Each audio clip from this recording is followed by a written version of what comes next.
everyone and welcome to my channel. In today's video, I'm sharing with you guys a review of this Instant Pot Duo Crisp and Air Fryer.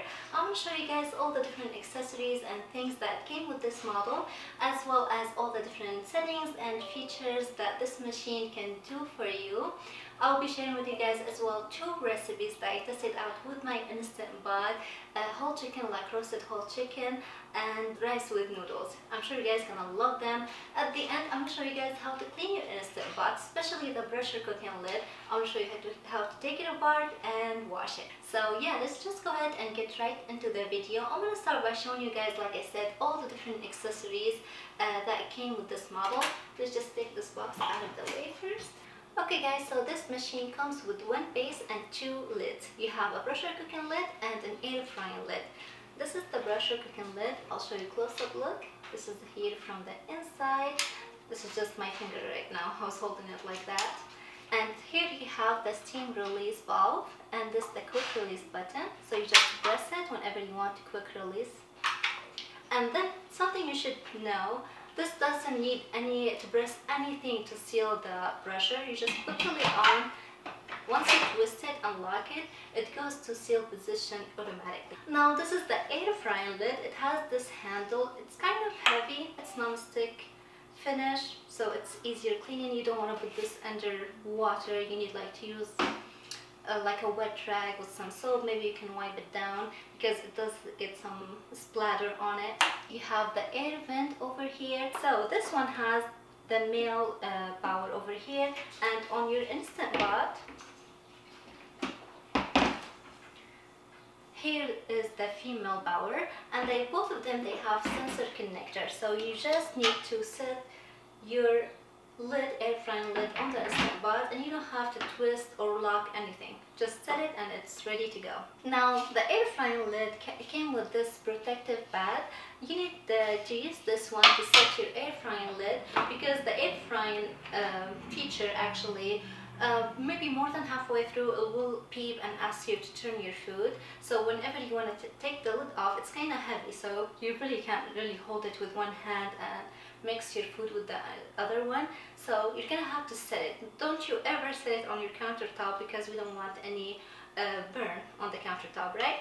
So they give you this bag, but you need to use this side of it, the side that said Instant Pot. Just have it ready like that, so whenever you want to stir around your food, you remove your air frying lid and you rest it on this protective pad. And whenever you want to store your air frying lid, you can turn this around to the other side, just flip it around, and here where you can set it on the pad like that, try to line up this side here. You see this curve? You're gonna line that with this where it said open and close here. So just remember that, otherwise you can struggle to try to lock them together. So just put this one here, and you're gonna turn to the left like that, and you see now it sticked on it, and it's just like you can use it as a cover storage. Now this is the multi-level air frying basket, and it has like a non-stick coating, I guess, for easier cleaning, and you can use it for pressure cooking as well. I used it for my chicken. I'll show you that. But this is the base for it. You need to use this base all the time, because it just gives you this little elevation, if I might say. It's just better for, especially if you're doing the air frying, to give it some nice airflow and circulation. Next we have this dehydrating or the broil tray. Now this goes inside this air frying basket. Go like an angle like this, because if we go straight, it's kind of hard. But if you go like an angle like this, it goes perfectly inside, and you have that extra level here, or layer, you know. It's nice to have it for broil, because you put food here and it's very close to the heating element. Now this is the multi-functional rack. You can use it as a rack like this.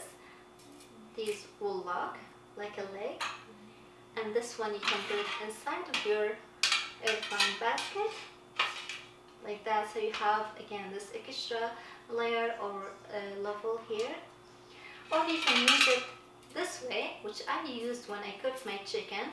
I used it this way, maybe like that. So I have handle for my chicken to pick it up. So, goes just like that. So again, when you want to remove your chicken or something like that, you just use the handle and pick it up. Now this is the condensation collector. This one goes in the back here. It just slides in like that. And make sure you check it every so often and clean it. Otherwise, you can have like your science project happening in the back here.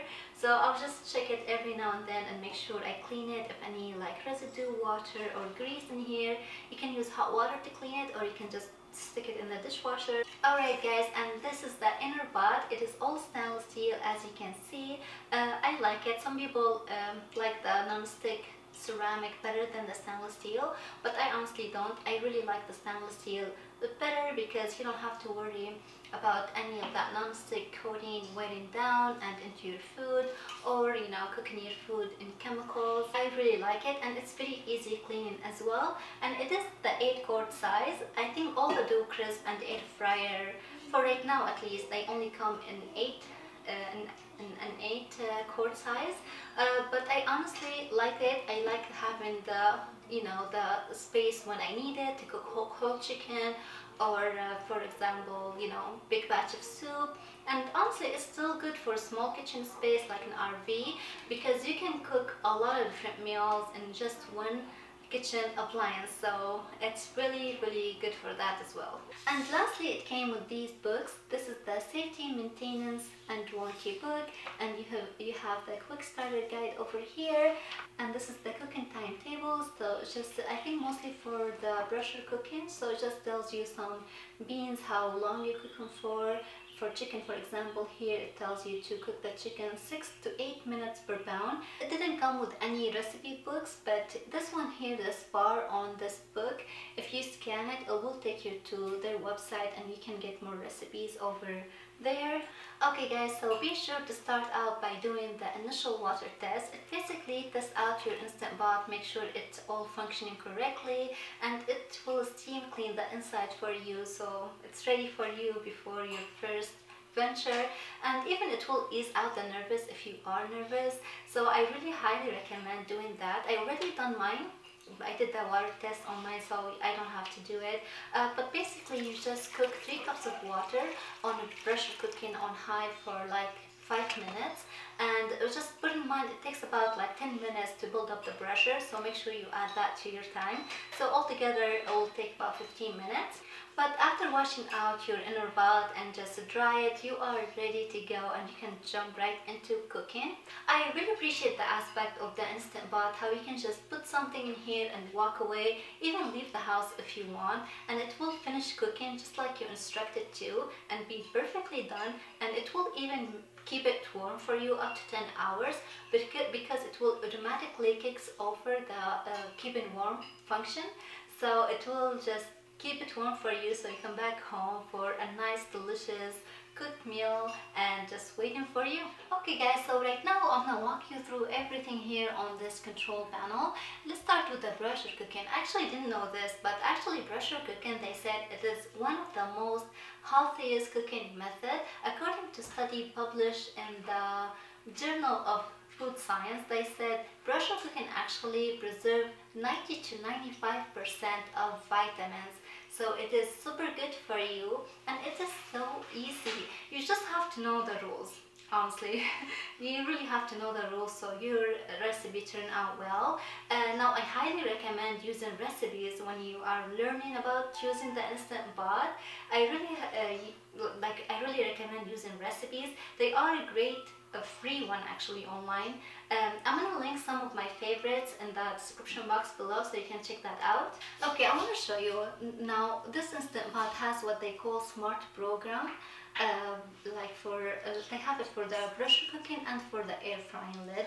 It basically has default settings for every button over here. Every setting, it has like default setting for temperature and time, but you can change it all the time. Basically, it's all manual, and I love that because almost all Instant Pot cookbook and recipes, they rely on the manual setting to set your own temperature and time.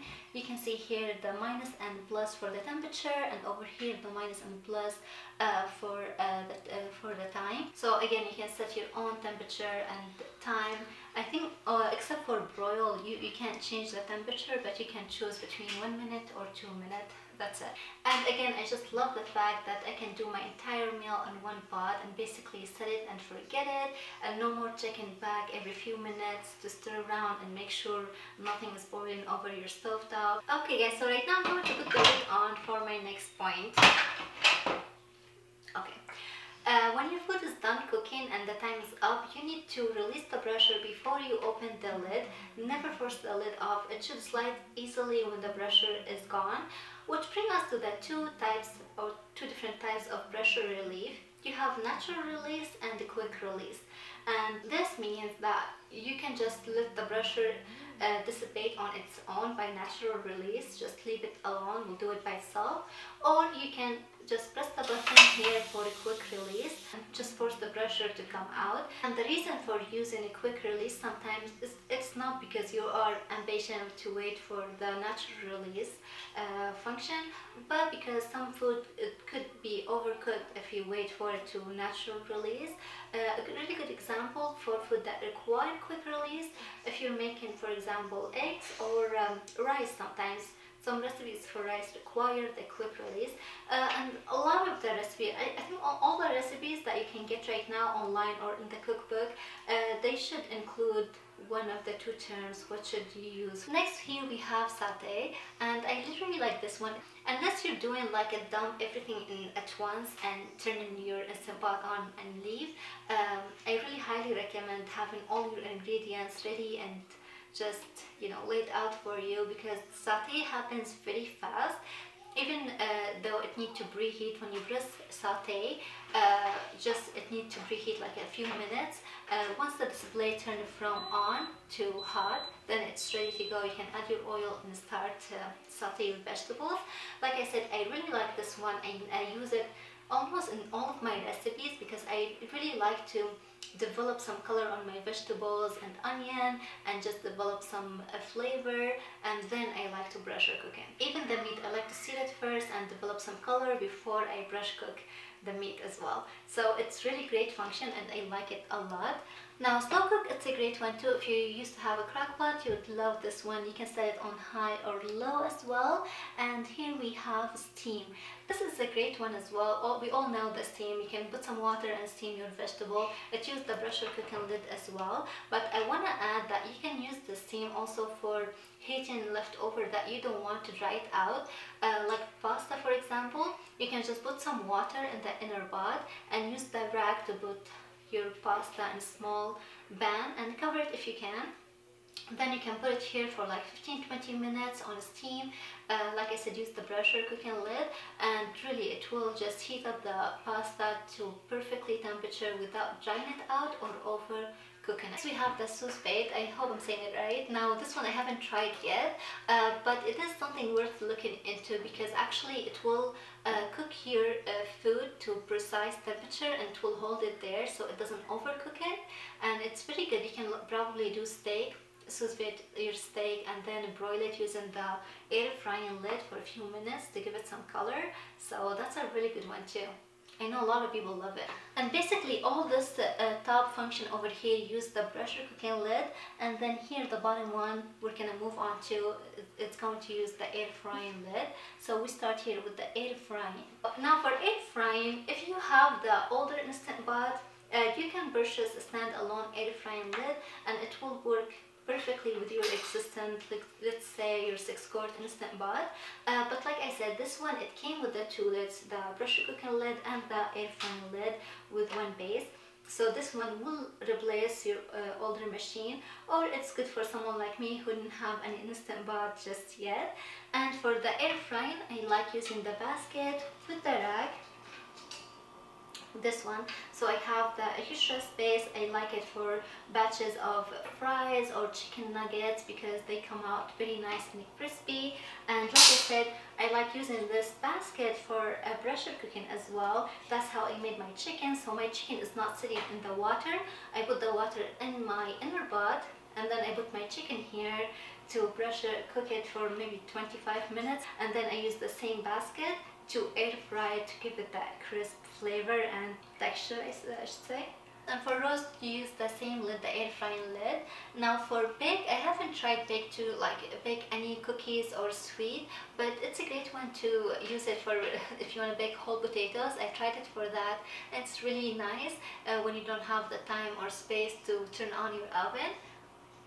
Next we have broil, and this one it works very well for browning like cheese over instant pot pasta dishes, or to crisp the top on like oven casserole. It's really good one too. You have the dehydrate, uses the same lid. And for the delay start, now this one I haven't tried, but you can supposedly you can set it to delay start the cooking process. Like if you're going to work and you come back home like 5 o'clock, you can set it in the morning before you leave to turn on. If you come back 5, maybe let's say you want to start at 3 o'clock, so you can tell it to start at 3 o'clock. You can delay start, and some people really like this function. I'm not sure if you can do that with meat though. You don't want the meat to be sitting outside the fridge and then stand pot all day, right? So I'm not sure if you can do it with meat. Maybe I'll update you on that in my next video. And lastly here we have keep warm. Now this one, it's a great default function because when you naturally release your food after pressure cooking, the keep warm will just bob on until you are ready to eat. So it keeps everything warm without overcooking it. So I like this one too. Okay guys, so right now I'm going to insert my recipes for chicken and rice, and after that I'm going to show you guys how to clean your Instant Pot. For my chicken, I made this paste in my food processor. I added vinegar, oil, a little bit of yogurt, and I put some spices that I like salt and pepper, allspices, cardamom, coriander, and I have tomato paste, and I have whole onion and garlic and cinnamon too. And right now with my clean hands, I'm going to just apply this paste all over the chicken from the outside and the inside too. My camera went off here, but I put 2 cups of water in the inner pot and placed the chicken in the basket, and place the basket in your inner pot, season with some extra salt and pepper, and put the pressure lid on and lock it. I'm going to press pressure cooking, move it up to 25 minutes, and it's on high. Press start. When the time is up, you can just quick release the pressure, and we're going to remove the chicken out of the pot because we're going to get rid of this water and just to clean everything. Put back the inner pot inside, and then the basket, and then the chicken. I'm going to put a little bit extra of the seasoning paste on my chicken, and then we're going to put the air frying lid on, select air fry, and we want it on 400, set time to 15 minutes, select start, and when it's done you can just remove the chicken from the basket. Okay guys, so for the rice, we're gonna saute the noodles first. I want to make rice with noodles so I can show you guys the saute function. So if I press saute right now, as you can see it sets on high, but I can press it again for low, so it's high or low, and then you can press start. So I'm gonna go for high, press start. While that is happening, I'm going to rinse 1 cup of rice under cold water. Once your pot is nice and hot, you can add a couple tablespoons of oil, add a 1/4 cup of noodles, and stir until it's brown. Then we're going to add that 1 cup of rice over the noodles, just to stir for a quick minute, and add 1¼ cup of water, and then we're going to close the lid and just pressure cook it on high for 8 minutes, and then let it do natural release for 10 to 11 minutes. And yeah, I added some salt for taste and 2 pieces of cardamom for extra flavor.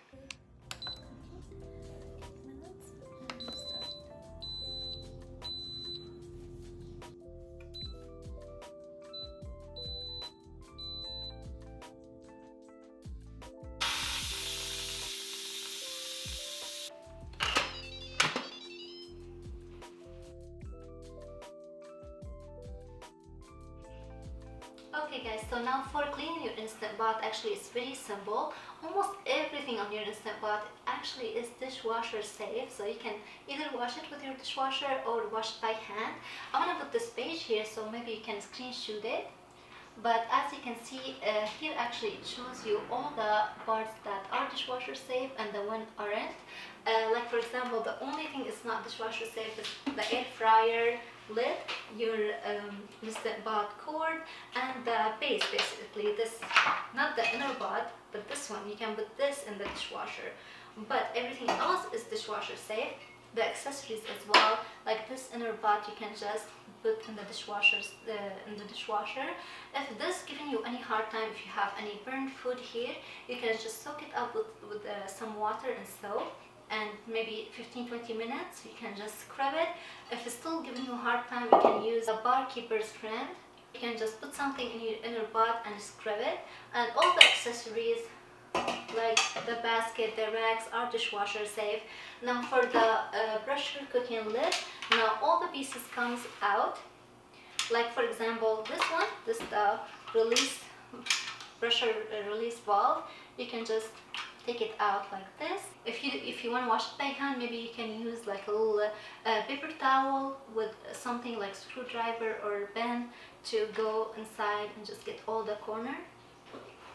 And once it's done, you can just bob it back in, and it's wobbly like that. This is normal. Now for this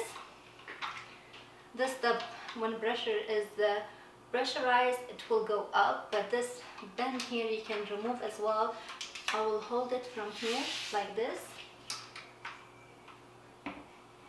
You can take this little rubber out. Be sure not to lose this. And this bend will just come out like this. So again, you can just wash it by hand or throw it in the dishwasher. But if you do put it in the dishwasher, just be careful not to lose it. Put it in the basket or something. And when you want to place it back on, you just hold it here, put it inside, and you hold it from here, and then replace this little rubber thing on. Just like that. And this, the silicone ring, you can remove as well, just like that. Pull it out.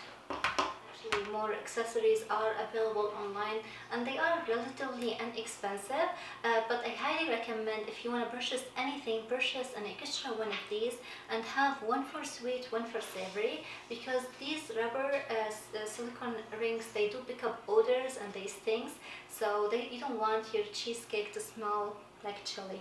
Now the last thing to remove is this piece, and you're gonna need like a butter knife for that.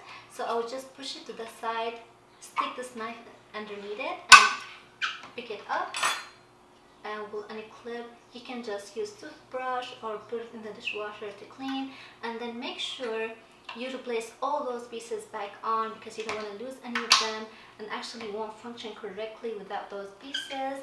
So make sure you replace all of them back on correctly. Okay guys, so that does it for this video. I really hope you guys enjoyed it. I know it's been a while since I uploaded, maybe it was 2 weeks ago, but we are working on a very nice video for you guys. It's actually a guest bedroom makeover. It was a big project, honestly. It took us a long time to get to that room, but the transformation was fabulous. You guys are gonna love this video. Be on the lookout for it. It should be after this video. Maybe a week from this video it should be out, so just be on the lookout for it. You guys are gonna love that one. I'm actually working on editing that video right now, but yeah, anyway, I hope you guys enjoyed this video. If you have any questions, please leave them in the comments down below. Thank you so much for watching, and I will see you all in my next one. Bye bye.